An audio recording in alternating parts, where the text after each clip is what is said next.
So hello and welcome back मेरे देश के भविष्य। आज है magnetic effects of electric current part 3। आज वो सस्पेंस खत्म करना है जो पिछले वीडियो में रह गया था। एक लूप बनाया था हमने, उस लूप की वजह से कैसा मतलब करंट लूप था, करंट लूप से कैसा मैग्नेटिक फील्ड बनता है वो हमने डिस्कस किया था। मैंने सवाल पूछा था अगर उस लूप के बाजू में एक और लूप रख दिया जाए तो क्या होगा। तो थोड़ा रफली ही डिस्कस कर रहे हैं अभी। जैसे कि फॉर एग्जांपल एक लूप ऐसा था, राइट, इसमें करंट ऐसे बह रहा था, ऐसे मतलब ऐसे रखा हुआ है लूप, ठीक है। इसमें करंट ऐसे फ्लो कर रहा है, ऐसे, ठीक है। तो जब ऐसे करंट फ्लो करता है तो अपन क्या करते हैं, मैग्नेटिक फील्ड कैसे पता करेंगे, राइट हैंड थंब रूल की मदद से, राइट। तो अपन क्या करते हैं, लूप के लिए मैग्नेटिक फील्ड कैसे पता करते हैं, लूप में जिस डायरेक्शन में करंट घूम रहा है ना उस डायरेक्शन में फिंगर को कर्ल कर दो। तो करंट ऐसे घूम रहा है तो फिंगर को ऐसे कर्ल किया, तो मैग्नेटिक फील्ड कहां मिल रहा है, इस तरफ मिल रहा है, ठीक है। इस तरफ जा रहा है मैग्नेटिक फील्ड। तो इसका जो मैग्नेटिक फील्ड था वो कुछ इस तरह से था, ठीक है, ठीक है। अंदर की तरफ ऐसा और बाहर की तरफ तो ऐसा घूमेगा, ठीक है। ऐसा सर्कुलर लूप तो बनाता ही है मैग्नेटिक फील्ड, वो तो कोई डाउट नहीं है उसमें, ठीक है। अब अंदर की तरफ ऐसा क्यों बनाया हुआ है, देखो ऑलमोस्ट स्ट्रेट लाइंस मिलेंगी, लगभग, पूरी तरह से तो नहीं, लगभग स्ट्रेट लाइन अंदर मिलती हैं। ये भी बताया था मैंने पिछले बार अगर याद हो तो, ठीक है। क्योंकि यहाँ एक अंदर यूनिफॉर्म मैग्नेटिक फील्ड बनेगा और उसको हम इस तरह से दिखाएंगे, अभी देखते हैं आगे और डिटेल में, ठीक है। तो अभी पिछले वीडियो में हमने यहीं तक डिस्कस किया था कि भाई अगर इसके बाजू में एक और लूप ला दिया, ऐसा ही एक और लूप ला दिया तब क्या होगा। इसमें बैटरी वैटरी बना दूं क्या, चलो बना लेते हैं।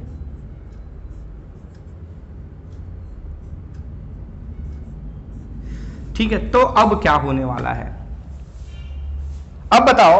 ये जो लूप है इसकी वजह से मैग्नेटिक फील्ड बन रहा है क्योंकि इसमें करंट फ्लो कर रहा है, ठीक है। इस वाले लूप में भी करंट फ्लो कर रहा है तो इसकी वजह से भी तो मैग्नेटिक फील्ड बनेगा, नहीं बनेगा। अच्छा, इसके अंदर जैसा बन रहा है वैसा ही यहां भी बनेगा क्या, अब वो तो डिपेंड करता है करंट के डायरेक्शन पर, ठीक है। ये जो लूप था ऐसे रखा हुआ था, ठीक है, और एक लूप ऐसे रखा हुआ है, दूसरा लूप ऐसे रखा हुआ है, देखे आगे पीछे रखा हुआ है, दोनों सेम लूप्स हैं, ठीक है। और दोनों में मैं करंट सेम डायरेक्शन में घुमा रहा हूं। इस वाले लूप में, पहले वाले लूप में मैंने करंट ऐसा घुमाया था, राइट, इस वाले लूप में मैं करंट ऐसा ही ले रहा हूं, ठीक है। मैंने बैटरी ऐसे ही अरेंज की हुई है, देख रहे हो आप, यहां पर पॉजिटिव है, इसमें भी यहां पर पॉजिटिव है, ठीक है। तो दोनों में करंट का डायरेक्शन कैसा है, सेम है, ठीक है। यहां से ऐसे जा रहा है और यहां से ऐसे आ रहा है। तो यानी कि पहले वाले मैग्नेटिक फील्ड का डायरेक्शन क्या था, इस तरफ था, हमने देखा था करंट ऐसे घुमाया था, डायरेक्शन ऐसा था मैग्नेटिक फील्ड का। तो दूसरे वाले लूप में भी करंट ऐसे ही घूम रहा है तो उसका मैग्नेटिक फील्ड भी इसी तरफ है। तो दोनों का मैग्नेटिक फील्ड सेम डायरेक्शन में है, और अगर दोनों का मैग्नेटिक फील्ड सेम डायरेक्शन में है मतलब मैग्नेटिक फील्ड ऐड हो जाता है, ठीक है। मैग्नेटिक फील्ड क्या है, वेक्टर क्वांटिटी है, और वेक्टर क्वांटिटीज का क्या होता है, जब वो सेम डायरेक्शन में होती है ना तो वेक्टर्स ऐड होते हैं, और जब अपोजिट डायरेक्शन में होते हैं तो वेक्टर्स कैंसिल आउट होते हैं। तो यहां पर मैग्नेटिक फील्ड सेम डायरेक्शन मिल रहा है तो यहां पर जो वेक्टर्स हैं वो क्या होंगे, ऐड होंगे। तो इसका जो मैग्नेटिक फील्ड होगा इस वाले लूप का, वो मैं ऐसे बना देता हूं, ठीक है।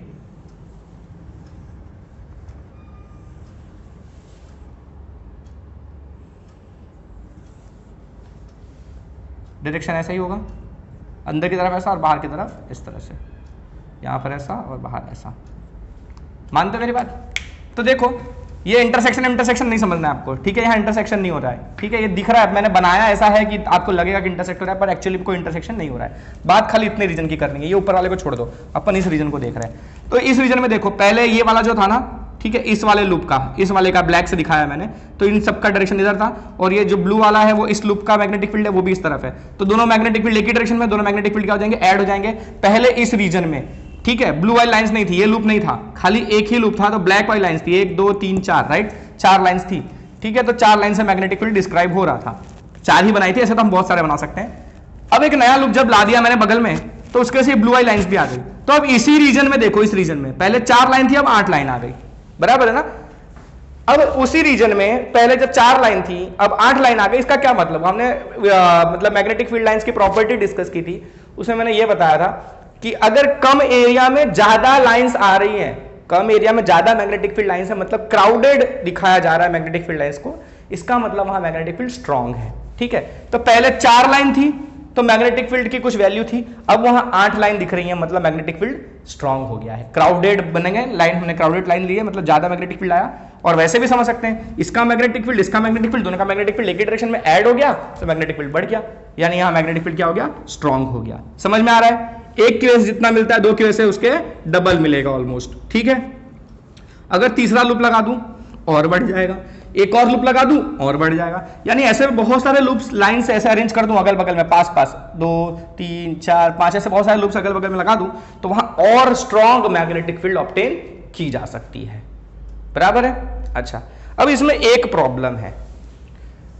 प्रॉब्लम क्या है? देखो मैं क्या कर रहा हूं, मैं ये दूसरा तीसरा लूप लगाता ही नहीं हूं। सपोज मेरे को नहीं चाहिए लूप, मेरे को मैग्नेटिक फील्ड ही बढ़ाना है ना, मुझे चाहिए कि वहां स्ट्रांग मैग्नेटिक फील्ड आए, तो मैं क्या कर सकता हूं, मैं यहां अगर करंट बढ़ा दूं, मतलब यहां वोल्टेज सप्लाई ज्यादा दूं तो ज्यादा करंट आएगा, और ज्यादा करंट आएगा ना तो भी मैग्नेटिक फील्ड बढ़ सकता है। तो मुझे ये 2-3 लूप लगाने की क्या जरूरत है?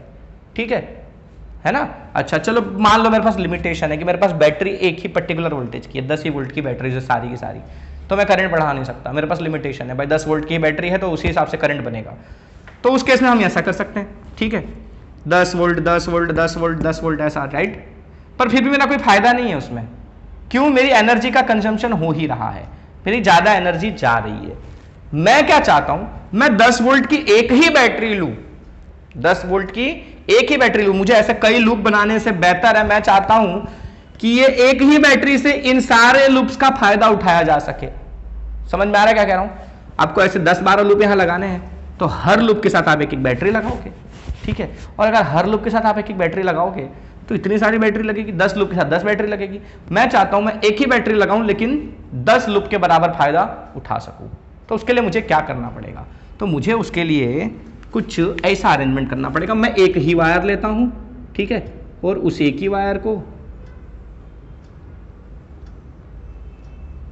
ऐसे ऐसे लपेट देता हूं। समझ में आ रहा है क्या कह रहा हूं मैं? नहीं नहीं नहीं नहीं, नहीं।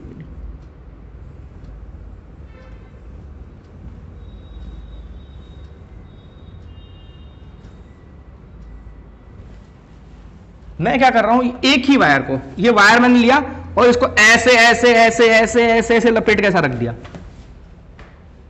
समझ में आया? नहीं समझ में आया? एक वायर लो, लंबा सा वायर है, ठीक है, उस वायर को लपेटो, यूं रखो, देखो ये वायर ऐसा है, स्ट्रेट था, लंबा सा वायर है, ठीक है, यूं घुमा रहे, ऐसे ऐसे ऐसे ऐसे लपेट रहे, ठीक है, यूं टेढ़ा किया, फिर ऐसे लपेटा, फिर ऐसे लपेटा, फिर ऐसे लपेटा, इस तरह का अरेंजमेंट कर दिया मैंने। अब इससे होगा क्या? देखो एक लूप यहां बन रहा है, दूसरा लूप, तीसरा लूप, चौथा लूप, पांचवा लूप, ऐसे बहुत सारे लूप्स बन रहे हैं, ठीक है। कंप्लीट सर्कल नहीं बनेंगे, जैसा इसमें नहीं एकदम यूं ऐसा गया और एग्जैक्ट पीछे से ऐसा आके बन गया, राइट? इसमें ऐसा नहीं बनेगा, ये आगे से गया है तो पीछे थोड़ा टेढ़ा, थोड़ा सा टेढ़ा होगा, और जस्ट उसके बगल से फिर ये आएगा ऐसे करके, ठीक है। आप ये डायग्राम में देख सकते हो, पिक्चर दिखा रहा हूं मैं इसमें, आपको शायद क्लियर हो जाए, ठीक है। इस तरह का कुछ अरेंजमेंट करना है, ठीक है। तो उससे क्या होगा कि ये जो अलग अलग लूप बनाने पड़ रहे थे ना मुझे, मैं एक ही अलग अलग लूप के लिए अलग अलग वायर देना पड़ रहा था, अलग अलग पावर सप्लाई देना पड़ रहा था, मैंने एक ही वायर को ना कई सर्कल्स में टर्न कर दिया, और एक ही वायर से ऐसे कई सर्कल बनाए। पूरा कंप्लीट सर्कल नहीं बनेगा, थोड़ा टेढ़ा करके निकलेगा बगल से, तो इस तरह से मैंने कई सर्कल्स बना दिए हैं, ऑलमोस्ट सर्कल ही हैं वो, ठीक है। अब इसमें एक चीज और ध्यान रखनी है, क्या ध्यान रखना है कि जो गैप्स है ना, ठीक है, ये पहला लूप बना, फिर सब टेढ़ा करके इतने दूर दूसरा लूप नहीं बनेगा, इस लूप से दूसरा लूप दूर नहीं बनाना है। दूर बनाएंगे तो क्या होगा पता है, ये वायर ऐसा गया और फिर नीचे से उधर जाके फिर ऐसा आया, फिर उधर जाके ऐसा आया, ठीक है। तो उससे क्या होगा, आपको समझा देता हूं मैं, एक मिनट। अभी फिलहाल यही वायर है मेरे पास, तो इससे ही समझा देता हूं। देखो क्या होगा, ये एक वायर है, ठीक है, मैं इस वायर से ऐसे लूप बना रहा हूं, ठीक है। अगर मैं ये ऐसे टेढ़ा टेढ़ा करके दूर दूर बनाऊं, ठीक है, ऐसे दूर दूर बनाऊं, तो मुझे क्या कंप्लीट सर्कल मिलेंगे? नहीं मिलेंगे। कंप्लीट सर्कल तो वैसे भी नहीं मिलेगा, लेकिन इसमें बहुत ज्यादा टेढ़े सर्कल बन रहे हैं, तो यहां जो मैग्नेटिक फील्ड बनेगी ना मेरी, वो बहुत ही टेढ़ी में डिस्टॉर्टेड बनेगी, ठीक है। एक अच्छा मैग्नेटिक फील्ड मुझे नहीं मिलेगा, तो मुझे उसको क्या करना पड़ेगा, लपेटना है तो ऐसे लपेटना पड़ेगा, काफी पास पास रख के। समझ में आ रहा है? तो पास पास रख के अगर लपेटूं तो देख रहे हो ज्यादा सर्कुलर दिखेगा, ऑलमोस्ट सर्कल की तरह दिखेगा, हालांकि कंप्लीट सर्कल तो नहीं बनेगा, लेकिन ऑलमोस्ट सर्कुलर बनेगा। समझ में आ रहा है? क्लियर है? इस तरह का कुछ बनेगा। तो इससे क्या फायदा होगा, complete circle, almost complete circle मिलेगा, और उसके जो मैग्नेटिक फील्ड स्प्रेड हो रही है, इधर उधर फैल रही है, वो प्रॉब्लम नहीं आएगी, यानी कि एक पर्टिकुलर रीजन में मैग्नेटिक फील्ड कॉन्सेंट्रेटेड आपको मिलेगी। तो ये जो अरेंजमेंट है ना, इसे हम कहते हैं सोलेनॉइड। क्या कहते हैं हम इसे? सोलेनॉइड। ठीक है, अब ये सोलेनॉइड का डेफिनेशन जो लिखा हुआ है वो ये लिखा हुआ है कि many circular turns closely bound of an insulated copper wire. एक कॉपर वायर इंसुलेटेड, ठीक है, उसके ऊपर इंसुलेशन की लेयर होनी चाहिए। ऐसे कॉपर वायर को आपने कई सर्कुलर टर्न्स में वाइंड अप कर दिया है। ठीक है, एक कॉपर वायर था, बड़ा सा कॉपर वायर था, इंसुलेटेड था, उसको आपने कई क्लोजली पास से ऐसे टर्न्स बना दिए हैं, बहुत सारे। ठीक है, मैनी क्लोजली बाउंड टर्न्स। ठीक है, क्लियर है? और वो भी किसका? कॉपर वायर का, वो भी कैसा? इंसुलेटेड। ठीक है, तो इस तरह के अरेंजमेंट को हम कहते हैं सोलेनॉइड। इसका फायदा क्या है? ये स्ट्रॉन्ग मैग्नेटिक फील्ड ऑब्टेन करने में हेल्प करता है। ठीक है, अब वायर्स को इंसुलेटेड क्यों लिया? वायर्स को इंसुलेटेड लेने के पीछे बहुत सारा रीजन है। देखो, पहला जो आपको अपने 10th के हिसाब से समझना है वो ये बता दूं कि देखो हम कैसे बगल बगल में अरेंज कर रहे थे, राइट? मैंने जो सोलेनॉइड का स्ट्रक्चर बताया था आपको, है ना, ऐसे ऑलमोस्ट एकदम बगल बगल में हम अरेंज कर रहे थे, क्लोज क्लोज रख रहे थे, राइट? यूं रखा था ना हमने, क्लोज क्लोज। ठीक है, अब अगर ये इंसुलेटेड नहीं रहे, नेकेड वायर रहते तो आपस में टच होते, शॉर्ट सर्किट हो जाता। अब मैं इनको ऐसे अरेंज करके रख सकता हूँ, ये इंसुलेटेड ही है ना, तो मैं ऐसे चिपका चिपका के भी तो अरेंज कर सकता हूँ। समझ में आया? इस तरह से चिपका के अरेंज कर सकता हूँ ना मैं, अगर ये इंसुलेटेड है तो मेरा क्या होगा? एकदम क्लोजली बाउंड होंगे और मेरे को ऑलमोस्ट सर्कल मिलेगा, तो एक अच्छी मैग्नेटिक फील्ड में ऑब्टेन कर सकता हूं। इसलिए हम वायर को इंसुलेटेड रखते हैं। उसके अलावा और भी बहुत से रीजन है जो हम अभी की क्लासेस में तो नहीं, 12th में डिस्कस करेंगे, अभी नहीं। तो इस तरह के अरेंजमेंट को कहा जाता है सोलेनॉइड। ठीक है, यहां पावर सप्लाई लगा देते हैं हम। अच्छा, अब इसमें करंट ऐसे जाएगा, देखो आप, यहां से करंट निकला, ऐसे गया, यहां घुमा, ऐसे गया, फिर यहां से ऐसे आया, यहां से ऐसे घुमा, यहां से ऐसे आया, फिर ऐसे घुमा, ऐसे आया, ऐसे घुमा। क्या घुमा घुमा कर रहे हो यार? यूं गया और यूं आके यहां से एंटर हुआ। ठीक है, तो करंट देखो, एक ही बैटरी की सप्लाई ली आपने, एक ही वायर को कई टर्न्स में कन्वर्ट कर दिया। आपको इन कई वायर, ऐसे कई लूप्स आपको अलग अलग जो बनाने पड़ते हैं, उन सबका फायदा आपको सिर्फ इस एक ही वायर से, एक ही बैटरी से मिल जाएगा। ठीक है, ये रीजन में हमको मैग्नेटिक फील्ड स्ट्रॉन्ग मिलेगा। और कैसा मिलेगा बताता हूं। देखो, यहां बीच का जो रीजन होगा ना, इस रीजन में ऑलमोस्ट पैरेलल लाइंस मिलेंगी मुझे, ऑलमोस्ट पैरेलल लाइंस। ठीक है, बाहर की तरफ ऐसे बैंड होगा। अच्छा, तो इस रीजन में ना लाइंस ऑलमोस्ट पैरेलल हैं और देखो ऑलमोस्ट इक्वली स्पेस्ड भी हैं। इसका मतलब क्या हुआ कि इस रीजन में जो मैग्नेटिक फील्ड मिलेगा वो कैसा मिलेगा? यूनिफॉर्म मैग्नेटिक फील्ड मिलेगा। मानते हो मेरी बात? यूनिफॉर्म मैग्नेटिक फील्ड हम कैसे दिखाते हैं? कैसे दिखाते हैं यूनिफॉर्म मैग्नेटिक फील्ड को? Equally spaced magnetic field lines से। तो ये almost equally spaced magnetic field lines बनेंगी यहां पर। ठीक है, यहां पर रीजन में जो मैग्नेटिक फील्ड है वो यूनिफॉर्म मैग्नेटिक फील्ड है। ठीक है, तो ये है हमारा सोलेनॉइड। अब एक चीज है, ये सोलेनॉइड कैसा हो गया? मैग्नेट हो गया क्या? ऐसा बोल सकते हैं अपन कि एक मैग्नेट है यहां पर? नहीं है, मैग्नेटिक फील्ड बन रहा है भाई, तो एक मैग्नेट की तरह बिहेव नहीं करेगा ये। अच्छा, इसमें मैग्नेटिक फील्ड लाइंस यहां से निकल रही है, राइट? ऐसे निकल रही हैं, अंदर तो ऐसे जा रही है, बाहर ऐसे जा रही है। ठीक है, इसमें यहां से ऐसे बाहर और इधर ऐसे। ठीक है, बराबर है? अच्छा, अब मैं इसको कंपेयर करता हूं एक बार मैग्नेट से। सपोज ये मेरा एक बार मैग्नेट है, ये बार मैग्नेट का नॉर्थ पोल और ये बार मैग्नेट का साउथ पोल। अब मुझे बताओ इस मैग्नेट का मैग्नेटिक फील्ड लाइंस कैसा होगा? ये नॉर्थ पोल से बाहर आती है ना, और ऐसे घूम के साउथ पोल में एंटर हो जाती हैं। बाहर ऐसा होता है और मैग्नेट के अंदर कैसा होता है? मैग्नेट के अंदर कैसा होता है? साउथ टू नॉर्थ ट्रेवल करते हैं, क्लोज लूप बनता है ना। वैसा ही सेम यहां पर भी होगा। ठीक है, नॉर्थ से बाहर, ये बाहर की तरफ कहां होगा? नॉर्थ से साउथ की तरफ, और मैग्नेट के अंदर कहां होता है? साउथ से नॉर्थ की तरफ। इसी तरह का मैग्नेटिक फील्ड बनता है। ठीक है, अच्छा, अब इसको आप इसके साथ कंपेयर करो, इसको इसके साथ कंपेयर करो। देखो यहां भी मैग्नेटिक फील्ड लाइंस ऐसे निकल रही हैं। ठीक है, अच्छा, इस रीजन में, मैग्नेट के अंदर के रीजन में जो लाइंस होंगी हमारी वो इक्वली स्पेस बनेंगी। ठीक है, आप और भी बनाना चाहते हो बना सकते हो, आपकी मर्जी है। ठीक है, इक्वली स्पेस लाइंस आपको मिलेंगी।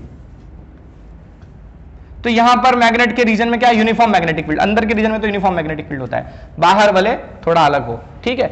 तो वैसा ही ये सोलेनॉइड है, सोलेनॉइड के इंटीरियर रीजन में क्या मिल रहा है हमको, यूनिफॉर्म मैग्नेटिक फील्ड मिल रहा है, इक्वली स्पेस लाइन से यूनिफॉर्म मैग्नेटिक फील्ड है। ओके, तो ये जो सोलेनॉइड है वो ऑलमोस्ट एक बार मैग्नेट की तरह नहीं लग रहा है आपको? बार मैग्नेट की मैग्नेटिक फील्ड भी ऐसी होती है, देखो अंदर इस तरह से है, बाहर ऐसा गोल घुमा हुआ है, अंदर ऑलमोस्ट पैरेलल है, बाहर की तरफ गोल घुमा हुआ है। इसमें भी देखो ऑलमोस्ट पैरेलल है अंदर, बाहर ऐसे गोल गोल घुमा हुआ है, तो सेम टू सेम नहीं दिख रहा है दोनों का मैग्नेटिक फील्ड लाइंस। तो मैं ऐसा कह सकता हूं कि एक सोलेनॉइड जो है वो बार मैग्नेट की तरह बिहेव करता है। अच्छा, अगर सोलेनॉइड बार मैग्नेट की तरह बिहेव करता है तो सोलेनॉइड का भी नॉर्थ और साउथ पोल होगा। तब मुझे खुद बताओ कि इसका नॉर्थ पोल क्या होगा और साउथ पोल क्या होगा। बाहर जहां मैग्नेटिक फील्ड लाइंस बाहर निकलती हैं और घूम के अंदर आती हैं, तो जहां से बाहर निकलती हैं वो नॉर्थ पोल होता है और जहां से अंदर आती हैं वो साउथ पोल होता है, ठीक है। बार मैग्नेट के अंदर साउथ से नॉर्थ, ठीक है, और बाहर नॉर्थ से साउथ, तो ये नॉर्थ पोल हो गया और ये मेरा साउथ पोल हो गया। समझ में आ रहा है सोलेनॉइड का फंडा, ठीक है। तो एक सोलेनॉइड बार मैग्नेट की तरह बिहेव करता है, यूनिफॉर्म मैग्नेटिक फील्ड बनता है अंदर सोलेनॉइड के अंदर, बाहर नहीं, अंदर के रीजन में यूनिफॉर्म मैग्नेटिक फील्ड मिलता है, magnetic field lines almost parallel होंगी। क्लियर है इतना सोलेनॉइड का फंडा? क्या यूज है इसका? एक कि स्ट्रॉन्ग मैग्नेटिक फील्ड ऑब्टेन किया जा सकता है, यूनिफॉर्म मैग्नेटिक फील्ड ऑब्टेन किया जा सकता है, ठीक है। पहला है स्ट्रॉन्ग मैग्नेटिक फील्ड, दूसरा फायदा क्या है, यूनिफॉर्म मैग्नेटिक फील्ड, स्ट्रॉन्ग और यूनिफॉर्म दोनों मैग्नेटिक फील्ड मिलता है, ठीक है। और तीसरा फायदा क्या लग रहा है आपको? तीसरा फायदा यह है कि ये इलेक्ट्रोमैग्नेट्स बनाने में यूज होता है, इलेक्ट्रोमैग्नेट्स बनाने में यूज होता है। तो तीन तरह के इसके फायदे हैं। अब वो इलेक्ट्रोमैग्नेट्स कैसे बनाते हैं वो देख लेते हैं, ठीक है। ये बार मैग्नेट को अपन गायब कर देते हैं यहां से, चलो।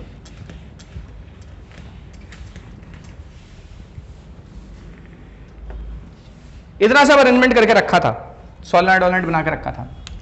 ये जो सोलेनॉइड का अंदर जो गैप है, ठीक है, ऐसे वायर वायर वायर वायर लपेटे हुए, आपने अंदर एक तो खोखला रीजन बन रहा है ना, गैप बन रहा है ना, उस रीजन में अगर मैं ऐसा कोई आयरन का रॉड रख दूं, ठीक है, सर्कुलर रीजन में, या मैं ऐसा कह सकता हूं कि चलो आयरन का रॉड मैंने ले लिया, ऐसे एक आयरन का रॉड ले लिया और इसके ऊपर वायर्स लपेट दिए, ऐसे आयरन का रॉड था, ऐसे बहुत सारा वायर लपेट दिया मैंने ऐसे। देखो आपके ना सामने ना इमेज भी आ रही होगी, आप इमेज देख के भी समझ सकते हो। और अगर आपको एकदम ही साइंटिस्ट ही बनना है, एकदम प्रैक्टिकल वाला ही देखना है, तो देखो दिखा रहा हूँ, देखो, ठीक है। इस तरह से मैंने वायर को लपेट दिया इसके ऊपर, ठीक है। ये मान लो मेरा सॉफ्ट आयरन है, ठीक है, और ये मेरे copper wire, insulated copper wire, पूरा सोलेनॉइड था ना वो। अगर ये कॉपर अंदर से मैं रॉड निकाल दूं तो ये एक तरह का सोलेनॉइड है, और सोलेनॉइड के अंदर मैंने आयरन रॉड डाल दिया। अब ये आयरन रॉड कैसा है? सॉफ्ट आयरन का रॉड है, ठीक है। फेरोमैग्नेटिक मटेरियल्स होते हैं यूज, खाली सॉफ्ट आयरन ही नहीं, कई तरह के फेरोमैग्नेटिक मटेरियल्स आते हैं वो यूज होते हैं, पर बेसिकली सबसे ज्यादा यूज होने वाला है सॉफ्ट आयरन, ठीक है। इसके अंदर क्या होगा देखो, अभी ये इस तरह का अरेंजमेंट है, राइट, ये एक सोलेनॉइड बन चुका है, अभी मैंने इसको पावर सप्लाई नहीं दिया है। जैसे मैं पावर सप्लाई दूंगा, जैसे इसमें करंट फ्लो करेगा, ठीक है, तो मैग्नेटिक फील्ड सेटअप होगी। पहले तो मैग्नेटिक फील्ड सेटअप नहीं होती है, राइट, जब हम करंट देंगे तो ही मैग्नेटिक फील्ड सेटअप होती है। सोलेनॉइड में मैग्नेटिक फील्ड करंट देने पर ही आएगी, उसके पहले नहीं आएगी, ठीक है। तो जैसे ही आप इसका ऑन करोगे और इसमें करंट फ्लो करना स्टार्ट करेगा, यहां मैग्नेटिक फील्ड सेटअप होगी, तो आपका ये जो आयरन है ना, ये मैग्नेट की तरह बिहेव करने लगेगा। आपका आयरन जो है वो मैग्नेट की तरह बिहेव करने लगेगा, ठीक है।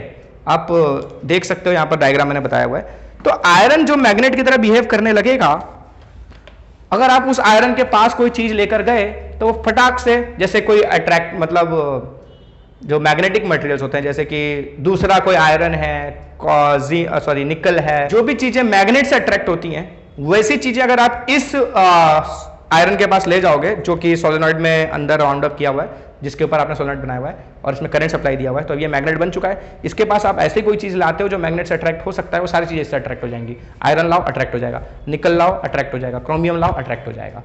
समझ में आया? यानी कि अब ये मैग्नेट की तरह बिहेव करने लगा। समझ में आया?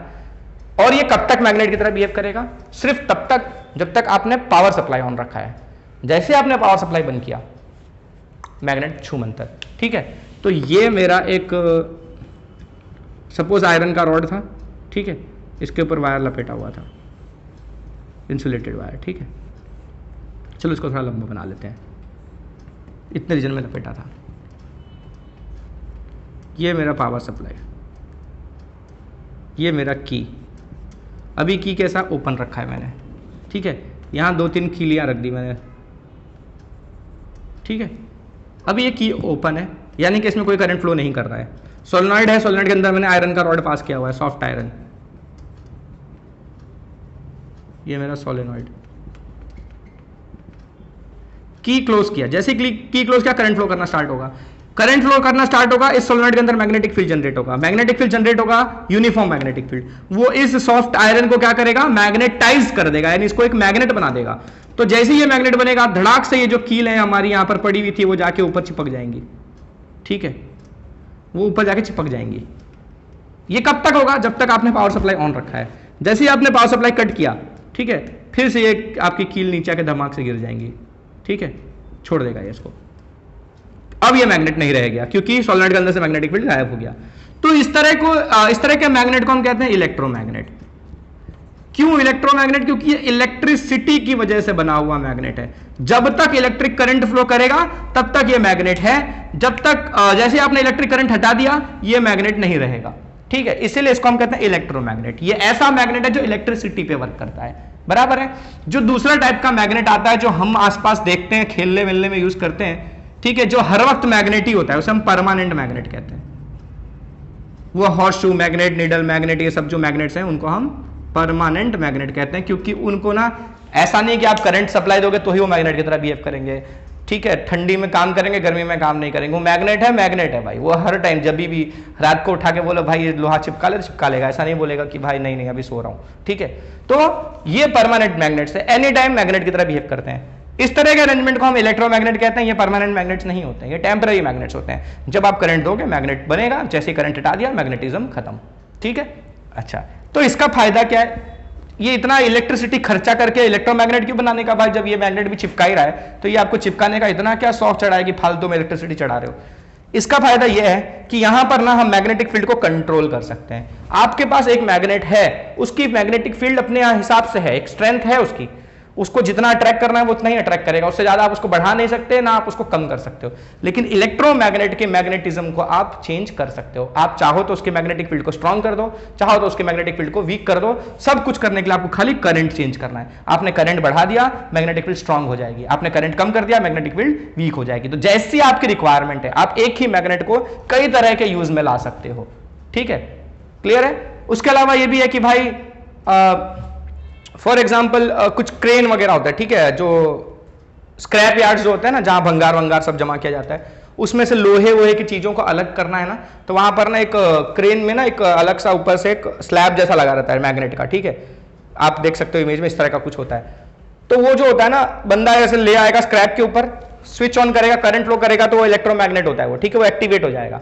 धमाक से सारे जो आयरन वायरन या जो भी मैग्नेट्स से अट्रैक्ट होने वाली चीजें हैं वो सब उसमें अट्रैक्ट हो जाएंगी। वो उसको ऐसे साइड में करेगा, फिर करंट सप्लाई बंद कर देगा। करंट सप्लाई जैसे ही बंद करेगा वो जो चीजें उस पर चिपकी हुई थी मैग्नेट में, धमाक से नीचे आ जाएंगी सब, ठीक है, वहां पर अलग हो जाएंगी।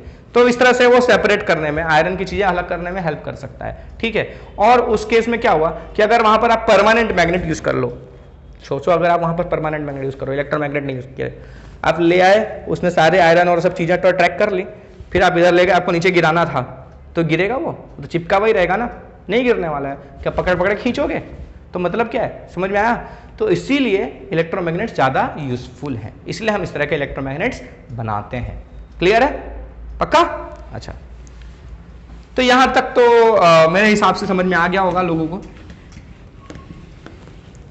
इलेक्ट्रोमैग्नेट्स का यूज। इलेक्ट्रोमैग्नेट्स का यूज तो एक तो मैंने आपको बता दिया कि इस तरह का हम स्क्रैप यार्ड्स वगैरह में आयरन वगैरह के सब्सटेंसेस को सेपरेट करने के लिए यूज करते हैं। साथ साथ और क्या यूज करते हैं हम इलेक्ट्रोमैग्नेट्स का, और यूज इलेक्ट्रोमैग्नेट का आपको बता दूं तो हाँ, लाउड स्पीकर्स में यूज होता है, और कहाँ यूज होता है, और यस, मोटर वगैरह में, ठीक है, मोटर वगैरह में आपके इलेक्ट्रोमैग्नेट्स यूज होते हैं। वो कैसे, वो जब मोटर वगैरह पढ़ेंगे तब डिस्कस करेंगे, तो वहां नहीं जाते हैं। अब आते हैं अगले टॉपिक पर, जो कि क्या है, force on a current carrying conductor. Force on a current carrying conductor kept in magnetic field. क्या मतलब है? तो इसको समझने के लिए ये सब आप खुद बताओगे, मैं नहीं बता रहा, ठीक है, मैं सिर्फ आपको हिंट दूंगा। एक मैग्नेट है, ये एक मैग्नेट है नॉर्थ साउथ, ठीक है, इसके पास एक दूसरा मैग्नेट लाए, लाइक पोल्स लाए, चलो नॉर्थ के पास नॉर्थ लाए। अच्छा, ये जो मैग्नेट था इसके आसपास मैग्नेटिक फील्ड था, राइट, इसके इलाके में मैग्नेटिक फील्ड था। जैसे आप दूसरा मैग्नेट लाओगे, अगर उसका नॉर्थ पोल इसके नॉर्थ के पास लाओगे तो दूर भागेगा, राइट। अच्छा, अगर आप उसका साउथ पोल ले आए, ठीक है, तो अट्रैक्ट करेगा, है ना। यानी कि इस मैग्नेट के आसपास के इलाके में जितने रीजन में इसका मैग्नेटिक फील्ड है, आप दूसरा मैग्नेट लाओ, अगर ऑपोजिट पोल्स लाओ तो दूर भागेगा, और सॉरी लाइक पोल्स लाओ तो दूर भागेगा, रिपल्शन हो जाएगा, और अगर अनलाइक पोल लाओ तो अट्रैक्शन हो जाएगा। यानी दोनों केस में, इस केस में मैग्नेट दूर भागेगा, ठीक है, और इस केस में मैग्नेट इसकी तरफ भागेगा। तो दोनों केस में इन दोनों मैग्नेट्स का मोशन होने वाला है। बात मानते हो मेरी बात? ये दूर जाएगा तो भी मोशन ही हो रहा है, इधर है तो भी मोशन ही हो रहा है। मतलब मैग्नेट के मैग्नेटिक फील्ड में अगर दूसरा मैग्नेट लाते हो तो दूसरे मैग्नेट का या इस मैग्नेट का किसी का भी मोशन तो होगा। होगा कि नहीं होगा? बताओ, होगा कि नहीं होगा? इसका भी तो मोशन हो सकता है, लेकिन मैंने इसको ना फिक्स कर रखा है, नहीं मूव करने दूंगा मैं तुझे, दीवार में चिपका दिया है मैंने, ठीक है।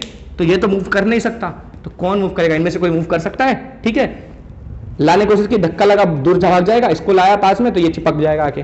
तो दोनों मैग्नेट्स का मोशन होगा। बात मानते हो? ये अगर मानते हो तो आगे का टॉपिक समझ में आ जाएगा, बहुत आसान है। तो मेरे कहने का मतलब ये कि इस रीजन में, इसके आसपास के रीजन में मैग्नेटिक फील्ड था, राइट, इस तरह से दिखा दिया चलो मैंने कि इस रीजन में मैग्नेटिक फील्ड था, यहां आप मैग्नेट लाए थे तो मोशन होने वाला है। अब एक करंट कैरिंग वायर ले आता हूं मैं। क्या लाता हूं? एक करंट कैरिंग वायर। एक वायर है, ये वायर है मेरा, ठीक है,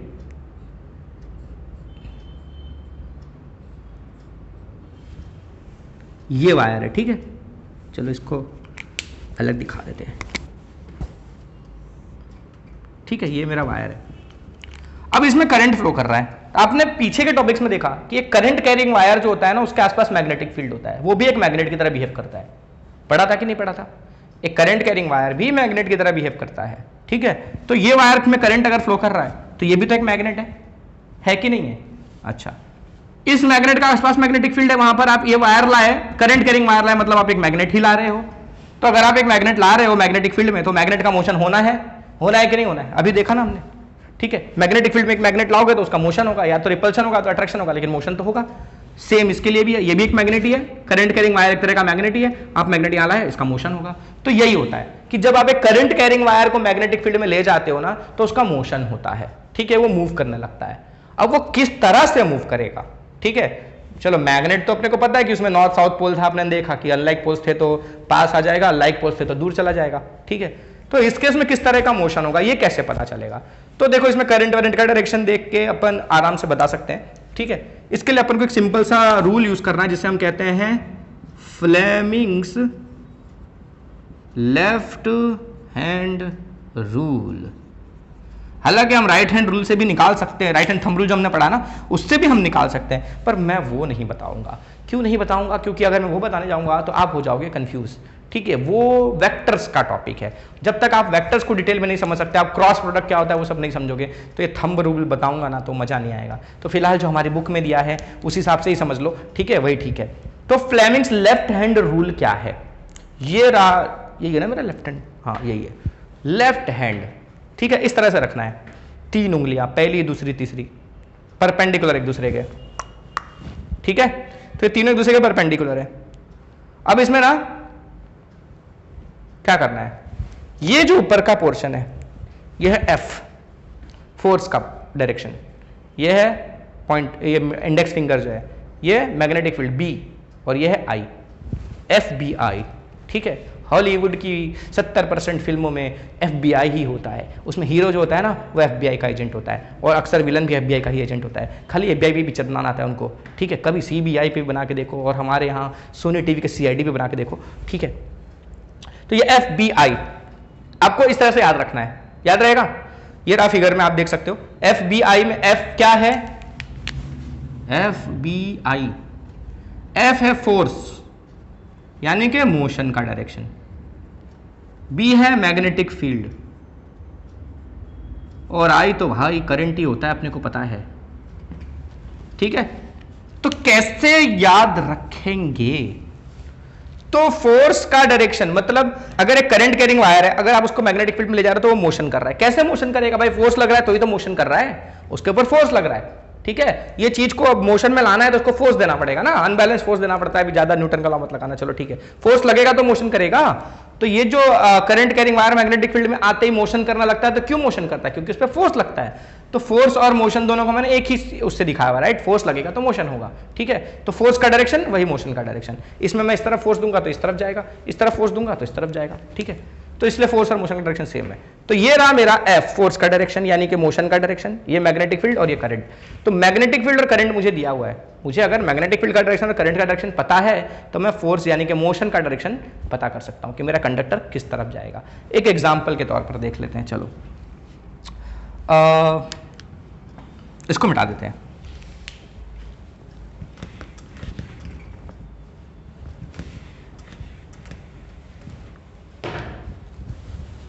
ये एक वायर है, सिर्फ एक वायर, इसमें करंट इस तरफ फ्लो कर रहा है, ठीक है, उधर जा रहा है, बराबर है। अच्छा, अब मैं बताता हूं मैग्नेटिक फील्ड मेरा जो है यहां पर इस तरह से लगा हुआ है, ऊपर की तरफ है, मान लो मैग्नेटिक फील्ड इस तरह से लगा हुआ है, क्लियर है। तो ये मैग्नेटिक फील्ड का जो डायरेक्शन है उसको हम बी बोलते हैं, ये मेरा आई है। तो ये वायर, ये जो वायर है वो किस तरफ जाएगा, किस तरफ फोर्स एक्सपीरियंस करेगा, किस तरफ मोशन करेगा, वो निकालना है मुझे। तो ले आते हैं हम हमारी लेफ्ट हैंड के तीनों उंगलियों को, ठीक है। अब इसको अरेंज करेंगे, एफ ये तो हमको पता ही करना है, राइट। तो इसको भी थोड़ी देर के लिए छोड़ देते हैं। बी और आई हमारे पास है, ठीक है। आई, आई इस तरफ है ना, तो ये आई है ना मेरा, तो मैंने ये आई को इधर लगा दिया, ठीक है। किसी एक को पहले लगा लो चलेगा, बाद में सब अपने आप सेट हो जाएगा। तो आई के डायरेक्शन में मैंने ये फिंगर सेट कर दिया क्योंकि ये आई वाली फिंगर होती है, ठीक है। अच्छा, तो आई के डायरेक्शन में लगा दिया। अच्छा, इस वाले फिंगर को मुझे कहां लगाना है? बी के डायरेक्शन में, राइट। तो बी मेरा कहां है? ऊपर की तरफ है, तो मैं इसको ऐसे ही रखता, इसको तो यही रखना है ना। तो ये बी मेरा ऊपर की तरफ जाएगा, बी ऊपर गया, तो एफ कहां आ रहा है? बाहर की तरफ आ रहा है, ये एफ है ना, एफ कहां आ रहा है? बाहर की तरफ। मेरा मतलब वायर बाहर की तरफ धक्का खाएगा, समझ में आ रहा है? पक्का देख रहे हो? फिर से करें, फिर से करें, फिर से। अच्छा, पहले मैंने आई के हिसाब से बताया, चलो बी के हिसाब से बताता हूं। चलो देखो, बी ऊपर की तरफ है, तो ये मेरा बी है ना, एफ बी आई, पहला वाला एफ बी आई। तो एफ तो बाद में है, वो तो पता नहीं करना, अपने को पता ही करना है, ठीक है। अपने कुछ नहीं पता, अपने को दो ही पता है। तो ये बी है ना, बी ऊपर की तरफ है, तो इसको मैंने ऊपर की डायरेक्शन में अरेंज कर दिया, और ये मेरा आई का डायरेक्शन ऑटोमेटिकली अरेंज हो गया, देख रहे हो? आई के डायरेक्शन में है, बी के डायरेक्शन में। तो मेरा एफ कहां होगा? इन दोनों के परपेंडिकुलर, ठीक है, बाहर की तरफ। अच्छा, अगर मैं मैग्नेटिक फील्ड का डायरेक्शन चेंज कर दूं तो क्या होता है? देख लो, चेंज करके देख लेते हैं भाई, नीचे कर देते हैं मैग्नेटिक फील्ड। चलो, मैग्नेटिक फील्ड हमने नीचे कर दिया। अब क्या होगा? देखो, आई इस तरफ है और बी कहां है? नीचे की तरफ। तो पहले मैं बी अरेंज कर लेता हूं। चलो, बी मैंने नीचे की तरफ रख दिया, ठीक है। बी मेरा नीचे की तरफ गया, पहले तो परपेंडिकुलर रखना है, ठीक है। तो बी गया मेरा नीचे की तरफ। अच्छा, उस हिसाब से करंट कहां जा रहा है? मेरा इस तरफ जा रहा है, लेकिन एक्चुअल में करंट तो इधर है ना। तो मुझे क्या करना पड़ेगा? इसे घुमाना पड़ेगा, समझ रहे हो? नहीं समझ रहे हो?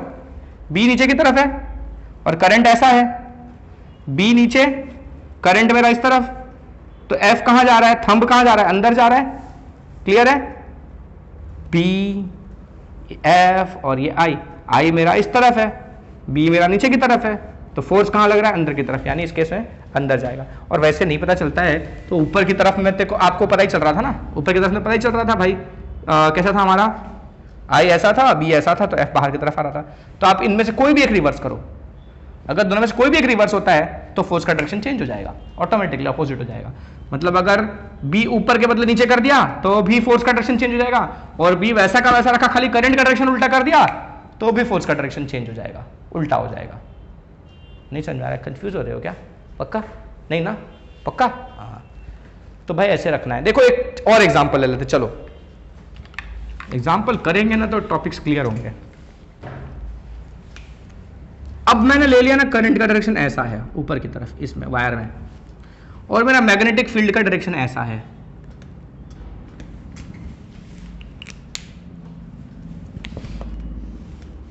ये है मैग्नेटिक फील्ड, करंट ऊपर की तरफ, बी राइट साइड। अब फिर से लगाते हैं लेफ्ट हैंड रूल और पता करते हैं फोर्स किस तरफ लगेगा। ये ले लिया, एफ बी आई, राइट। तो ये तो पता ही करना है, ये दोनों है हमारे पास आई और बी। आई कौन सा होता है, ये वाला होता है, राइट। तो इसको अगर मैं करूँ अरेंज ऊपर की तरफ, राइट, तो ये आई ऊपर जा रहा है। अच्छा, ये वाला कॉन्सेंट्रेशन था बी का, तो बी की ही डायरेक्शन में है ना, बी भी इस तरफ ही और मेरा फिंगर भी इसी तरफ जा रहा है, यानी ऑटोमेटिकली मस्त अरेंज हो गया है। तो देखो एफ कहाँ जा रहा है, मेरा थंब कहाँ जाएगा, अंदर की तरफ जाएगा, तो फोर्स अंदर की तरफ, यानी ये वायर अंदर की तरफ धक्का खाएगा। करंट का डायरेक्शन उल्टा कर दिया तो ज़्यादा सोचना ही नहीं है, बाहर की तरफ धक्का खाएगा, उल्टा ऑटोमेटिकली हो जाएगा। चलो करंट वैसा का वैसा रखा, बी को उल्टा कर दिया, ठीक है, बी को उल्टा किया तो भी वही होगा, ठीक है। पहले अंदर की तरफ धक्का खा रहा था, तब बाहर की तरफ धक्का खाएगा। क्लियर है? दोनों चेंज कर दोगे तो कोई फर्क नहीं पड़ेगा, बराबर है, जैसा था वैसा ही रहेगा, ठीक है। दोनों चेंज कर दिया तो कोई फर्क नहीं पड़ने वाला है। क्लियर है? पक्का? सच्ची देखना है? चलो देख लेते हैं। तो दोनों चेंज कर रहे हैं, ठीक है। बी इधर कर दिया और आई भी चेंज कर देते हैं,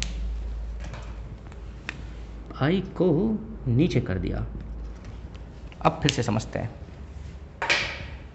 FBI, ठीक है। FBI वालों की तरह ही दिमाग लगाना है।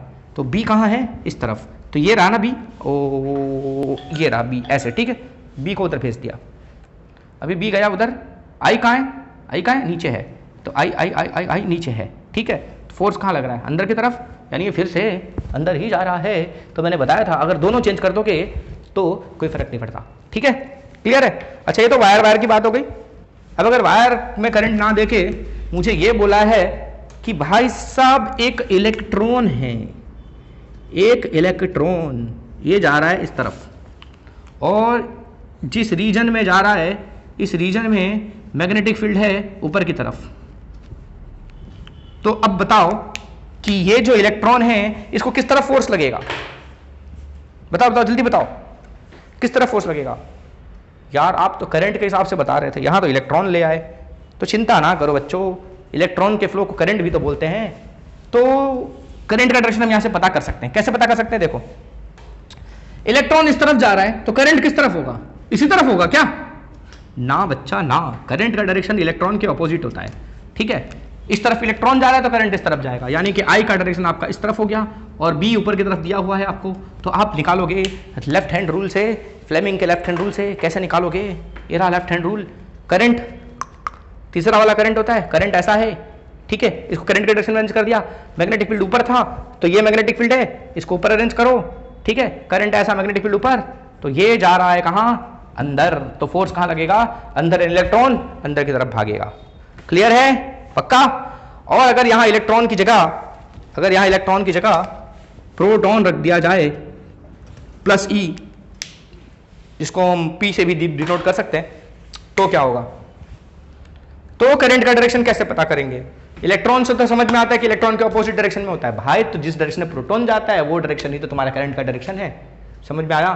तो जिस डायरेक्शन में प्रोटॉन जा रहा है वही करंट का डायरेक्शन है, यानी कि फिर से करंट आपका कहां है, सॉरी इस बार करंट आपका कहां है आपका करंट, प्रोटॉन इधर जा रहा है ना, तो करंट का डायरेक्शन भी इधर ही होगा, ठीक है। इलेक्ट्रॉन के ऑपोजिट लेकिन प्रोटॉन के सेम डायरेक्शन में, तो करंट इस बार इधर है। तो चलो भैया लगाते थे, ये आई है ना, आई करंट का डायरेक्शन इधर लगा दिया, मैग्नेटिक फील्ड ये वाला है, मैग्नेटिक फील्ड कहां ऊपर है तो इसको ऊपर लगाया, फोर्स कहां लगेगा, बाहर की तरफ। ऐसे भी समझ आ गया। और सिंपल सी बात है, इलेक्ट्रॉन था तो अंदर की तरफ फोर्स लग रहा था, प्रोटॉन उसका ऑपोजिट नेचर का है, बाहर की तरफ फोर्स लगेगा, सिंपल है। समझ में आ गया?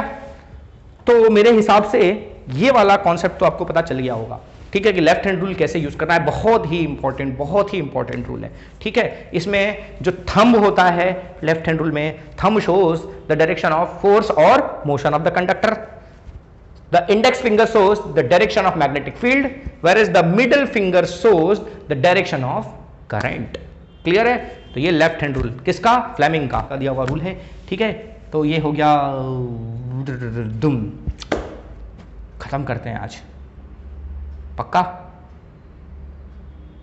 चलो बाय।